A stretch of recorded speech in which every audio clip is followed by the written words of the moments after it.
Hey guys, it's February 12th, Friday, end of the week. Okay, you're gonna be doing the same thing you did yesterday. You have a bell work to do, and then you have a PowerPoint, okay? So again, make sure this is done by 3 o'clock today, Friday, okay? Do your bell work. PowerPoint, you need to watch the PowerPoint on natural selection. Same thing, you're gonna click here, it's gonna pull up the PowerPoint. And again, your questions are at the bottom. Make sure you answer those 2 questions. That's how you're getting credit for doing your notes and doing what you're supposed to and being counted present, okay? I am gonna go over the bell work because that's what we do in class. I'm gonna start doing that on Fridays. Hopefully you're watching the video because it'll help you get all the work for the bell work so you can turn it in on Friday, okay? So right here, Monday, you were supposed to explain what an intrusion in a rock was, okay? Remember that the intrusion, if you have a bunch of rock layers, an intrusion would be something that comes up through that layers. Would it be a big massive magma or what we call a dike, which is a stream of magma? So you have your layers, and then you have a piece of magma or a big pile of magma that comes up through the layers. That's an intrusion. It could be a fault line too. Okay, so a fault line. And if you look in your book, that's in your book. We talked about it in class. We watched some videos in class. It was on some of the work from last week. So I think it's even in your glossary if you need it, okay? So Tuesday was the test day, so we didn't have bell work. Wednesday, it says, how and why do these rattlesnakes look different? So you're supposed to tell me how these guys look different, and particularly maybe why they look different, okay?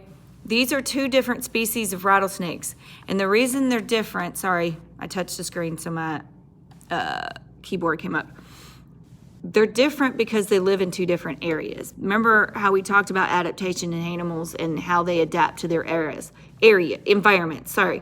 What happens is these are developed in 2 different environments. So what happens is these have a different environment, so they end up looking different colors, being different shapes. These here are in a different environment that may require them to be a different color.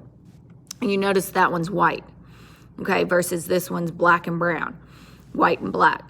The area they live in might not be as brown, so more rocky, so they blend in with the rocks. So what you're doing is you're telling me how they look different, and the fact that why they look different is because they are found in different areas requiring them to evolve or change differently, okay? Thursdays, who was the person that I'm gonna have to redo that. Who was the person that the Galapagos animals? It's asking about Darwin. The answer right there should be the person was Darwin, Charles Darwin. He went to the Galapagos and wrote about the animals, wrote about the plants, drew pictures.